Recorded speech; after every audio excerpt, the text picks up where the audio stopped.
Assalamualaikum warahmatullahi wabarakatuh. Alur pengelolaan kinerja yang sudah kita pahami Bapak Ibu ya, bahwa untuk periode Januari sampai Juni di bulan Januari yaitu perencanaan kinerja dan persetujuan sudah kita lewati Bapak Ibu ya. Kemudian pada bulan Februari adalah persiapan observasi kelas atau pengisian formulir observasi, dan ini sudah kita lalui Bapak Ibu. Sekarang kita ada di bulan Maret. Bulan Maret adalah periode observasi kelas dan diskusi tindak lanjut Bapak Ibu. Guru apabila sudah diobservasi kelas oleh kepala sekolah, maka yang dilakukan adalah diskusi tindak lanjut Bapak Ibu. Lalu bagaimanakah dan apa yang dimaksud dengan diskusi tindak lanjut serta bagaimana pengisian dokumen diskusi tindak lanjut? Silakan Bapak Ibu masuk di pengelolaan kinerja dengan menggunakan akun ID Bapak Ibu, kemudian kita klik di observasi praktek kinerja. Nah, pastikan terlebih dahulu Bapak Ibu bahwa hasil observasi kelas oleh kepala sekolah itu hasilnya yang ada di rubrik observasi Bapak Ibu sudah diinput di PMM Bapak Ibu, sudah diinput di PMM di akunnya kepala sekolah Bapak Ibu. Apabila sudah diinput Bapak Ibu, maka progres kita sudah sampai di 50%. Nah, ketika kita sebagai guru Bapak Ibu bahwa progres observasi praktek kinerja kita sudah 50%, dalam arti bahwa hasil observasi kelas itu sudah diinput di pengelolaan kinerja kepala sekolah Bapak Ibu, maka kita lakukan untuk pengisian dokumen tindak lanjut.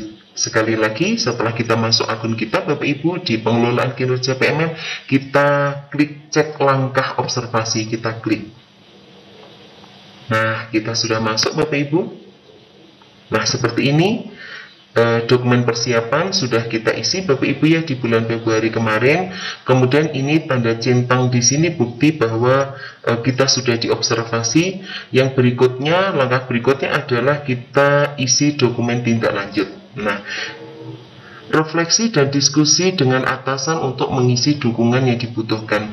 Kita klik lanjutkan Bapak Ibu. Nah, kita sudah masuk di dokumen tindak lanjut.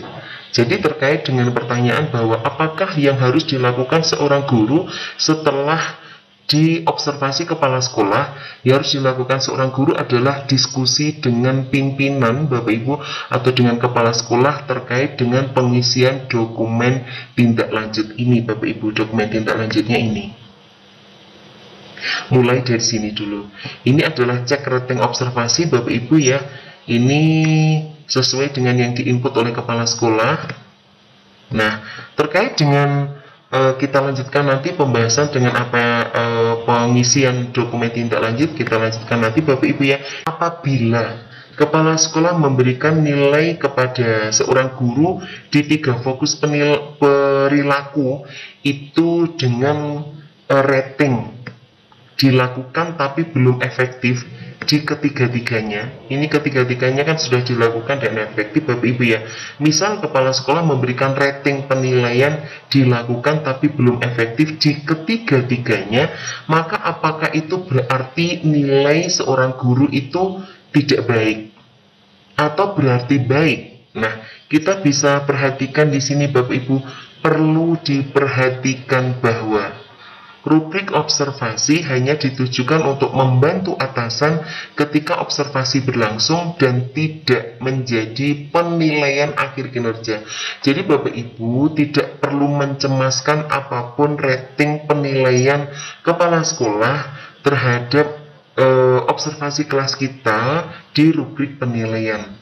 Tidak perlu cemas Bapak Ibu, apakah mungkin ada salah satu di sini yang belum dilakukan. Satunya mungkin dilakukan belum efektif suatu misal. Bapak Ibu tidak perlu cemas karena ini belum penilaian Bapak Ibu. Penilaian akhir akan didasari oleh peningkatan kinerja guru sebelum diobservasi dan setelah diobservasi. Nah, di sini dari hasil rating observasi kelas ini Bapak Ibu, nantinya kan ada rekomendasi. Misalnya ada salah satu, misalnya ketiga-tiganya dilakukan tapi belum efektif. Pasti di sini ada rekomendasi dari atasan untuk apa yang harus kita lakukan agar rating ini meningkat di kemudian hari. Nah, Sehingga ini yang harus fokus dari kita adalah apa rekomendasi atasan ini. Nah, dari rekomendasi atasan ini maka akhirnya kita gunakan untuk merumuskan tindak lanjut yang harus dilakukan pasca observasi. Caranya bagaimana? Kita klik lanjut. Apa yang harus dilakukan seorang guru setelah diobservasi oleh kepala sekolah? Nah, ini Bapak Ibu, kita mengisi dokumen tindak lanjut. Hendaknya pengisiannya adalah dengan diskusi dengan pimpinan Bapak Ibu. Nah, ini Bapak Ibu saya simulasikan untuk mengisi sebagai gambarannya. Ini diskusi dengan atasan untuk lebih mudah mengisi formulir tindak lanjut Bapak Ibu ya. Sebaiknya diskusi dengan atasan untuk mendapatkan pengarahan. Formulir diskusi tindak lanjut observasi kelas. Di sini Bapak Ibu, pertanyaan pertama adalah apa tantangan yang Anda hadapi untuk melakukan praktek kinerja yang direncanakan selama observasi kelas.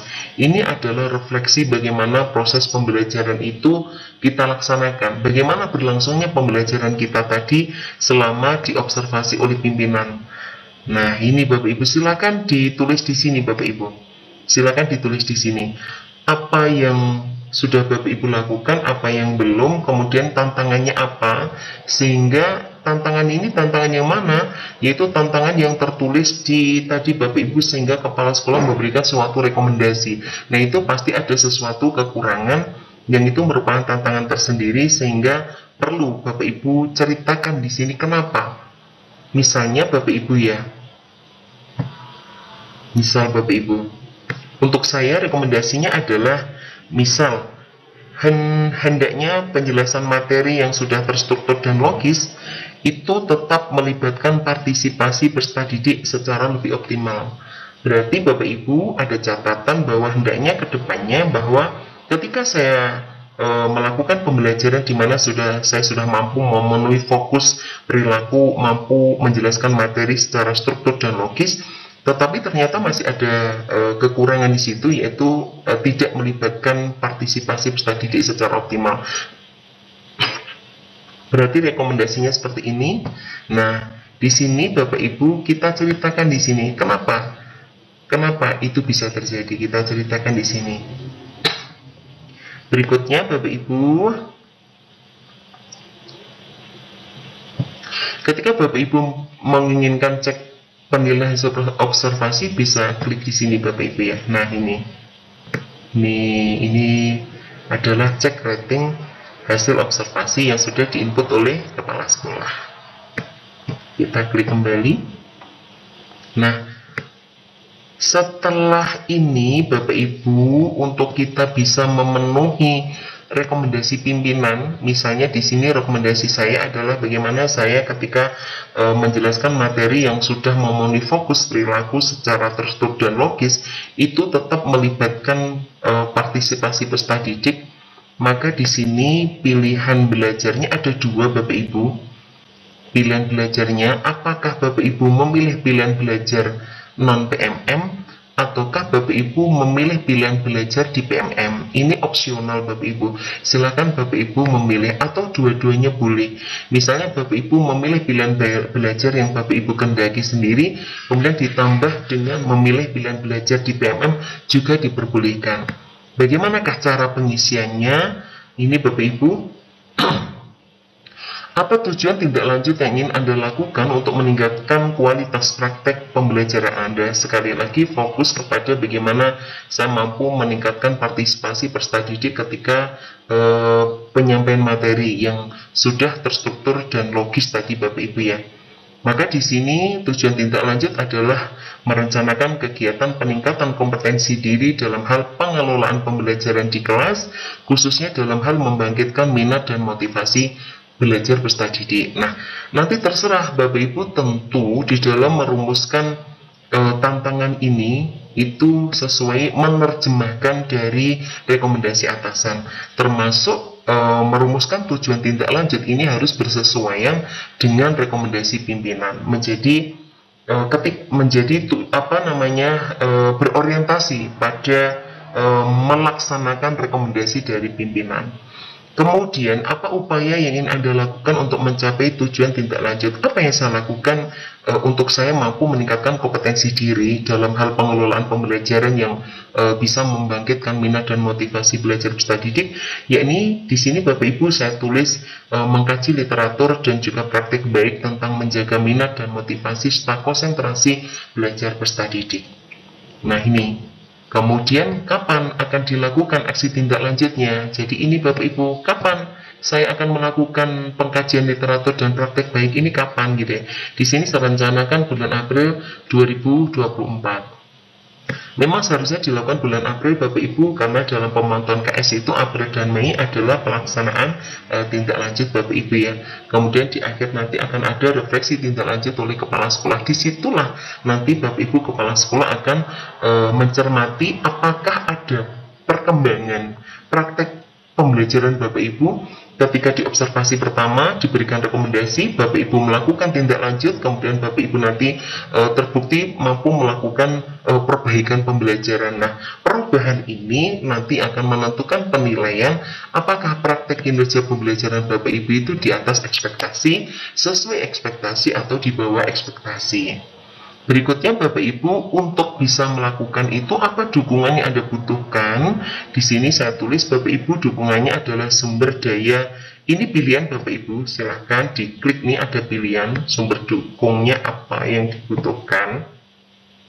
Bisa memilih sumber daya untuk melakukan kegiatan belajar atau praktek, bisa penyediaan atau pembelian alat, penyediaan akses sumber belajar melalui sekolah, atau izin mengikuti pelatihan, atau memperoleh bimbingan dari kepala sekolah, guru penggerak, atau pemateri eksternal, atau yang lain. Silakan Bapak Ibu memilih.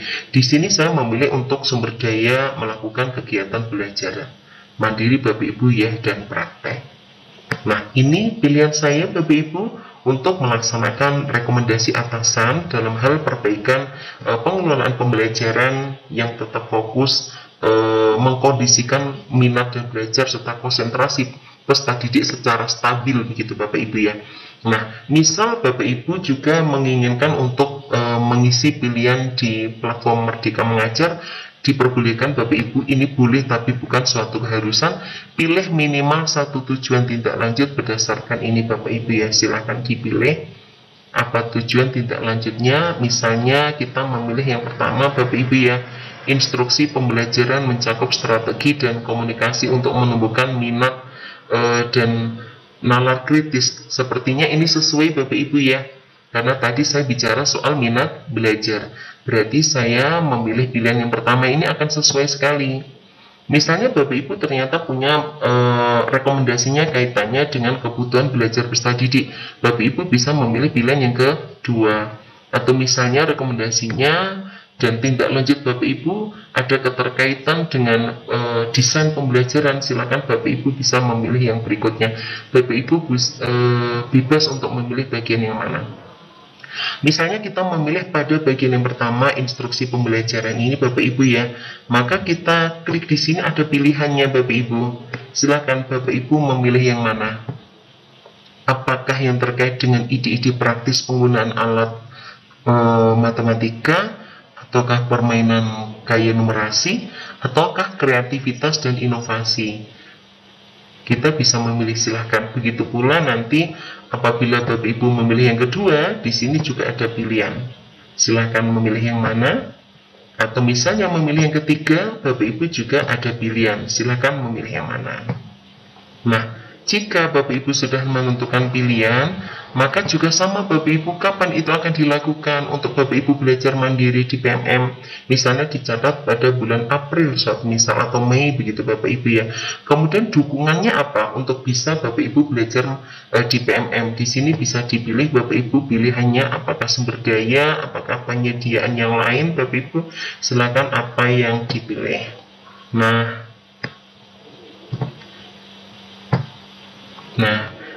misal Bapak Ibu hanya memilih pilihan yang di luar PMM, bisa Bapak Ibu tidak apa-apa, boleh. Kalau sudah Bapak Ibu yakin, misalnya ini saya sudah yakin Bapak Ibu memilih pilihan yang ini Bapak Ibu mengkaji literatur dan praktek baik secara mandiri Bapak Ibu, Jadi tidak mengambil pilihan yang di PMM. Saya rencanakan nanti bulan April. Kemudian dukungan yang saya butuhkan adalah sumber daya untuk melakukan kegiatan belajar dan praktek. Jika sudah Bapak Ibu, kita klik kumpulkan. Kita klik kumpulkan. Nah, jika sudah Bapak Ibu, di sini setelah dikumpulkan, isi dokumen tidak dapat diubah lagi. Jadi pastikan Bapak Ibu sudah mengisi dengan benar sesuai dengan situasi, kondisi, kebutuhan, dan juga keinginan Bapak Ibu. Jika sudah, silakan klik kumpulkan. Demikianlah Bapak Ibu sedikit berbagi apa yang harus dilakukan seorang guru ketika sudah diobservasi kepala sekolah. Yang dilakukan adalah pengisian dokumen tindak lanjut Bapak Ibu ya. Bila kepala sekolah memberikan penilaian observasi kelas pada rating sudah dilakukan tapi belum efektif, apakah itu berarti nilainya baik atau di bawah baik? Maka jawabannya adalah itu belum penilaian Bapak Ibu ya, itu baru hasil observasi. Karena penilaian sesungguhnya adalah nanti adanya perubahan dari Bapak Ibu diobservasi, kemudian melaksanakan rekomendasi, kemudian melakukan tindak lanjut dan melakukan perubahan praktek pembelajaran. Demikian Bapak Ibu, terima kasih atas perhatiannya, semoga bermanfaat. Sekian, Assalamualaikum warahmatullahi wabarakatuh.